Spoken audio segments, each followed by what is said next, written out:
സമ്പത്ത് നമ്മുടെ കയ്യിൽ അള്ളാഹു നൽകിയിരിക്കുന്നത് വളരെ കുറഞ്ഞ നേരത്തേക്ക് ക്ഷണികമാണ്. അബ്ദുല്ലാഹിബിൻ ഉമർ റളിയല്ലാഹു അൻഹുവിന്റെ മകനെ റസൂലുള്ളാഹി സ്വല്ലല്ലാഹു അലൈഹി വസല്ലം തങ്ങൾ തോളിൽ കൈവച്ചുകൊണ്ട് പറഞ്ഞു, യാ അബ്ദല്ലാഹ് കുൻ ഫിദ്ദുനിയ കഅന്നക ഗരീബ്.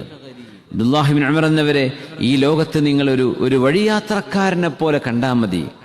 ഗരീബ്, ഒരു പരിചയമില്ലാത്ത നാട്ടിലെത്തിയാൽ എന്താ അവസ്ഥ, അതുപോലെയാണ് നിങ്ങൾ ഈ ലോകത്ത് എന്നെപ്പോഴും ഓർക്കണമേ. ഔ ആബിറു സബീൽ, അല്ലെങ്കിൽ വഴി കടന്നു പോവാണ്. ഇപ്പൊ നമ്മള് സൗദി അറേബ്യയിലേക്ക് നമ്മുടെ ഉംറക്ക് പോവാണ്, ഇവിടുന്ന് അബുദാബിയിൽ നിന്ന് പുറപ്പെടാൻ സംഭവിച്ചോളൂ. നമ്മൾ ലക്ഷ്യം മക്കയിലെത്തണം എന്നാണ്, മദീനയിലെത്തണം എന്നാണ്. ആ ലക്ഷ്യത്തേക്ക് പോകുമ്പോൾ ഇടക്ക് ഒരു ഭക്ഷണം കഴിക്കാൻ വേണ്ടി നിർത്തും. അവിടെ ആരെങ്കിലും പോയിട്ട് CV എടുക്കുമോ, ഒരു ജോലി കിട്ടോ ഈ സ്ഥലത്ത്? ഇല്ല.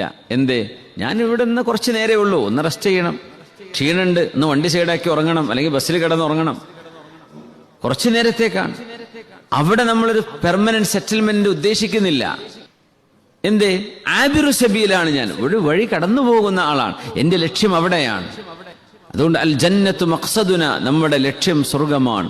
വറിദല്ലാഹ്, അള്ളാഹുവിന്റെ തൃപ്തിയാണ് ഇൻഷാ അള്ളാഹ് നമ്മുടെ ഹദഫ്, നമ്മുടെ ലക്ഷ്യസ്ഥാനവും നമ്മുടെ ലക്ഷ്യവും നമ്മുടെ ആകെയുള്ള ആശയും അള്ളാഹുവിന്റെ പൊരുത്തമാണ്.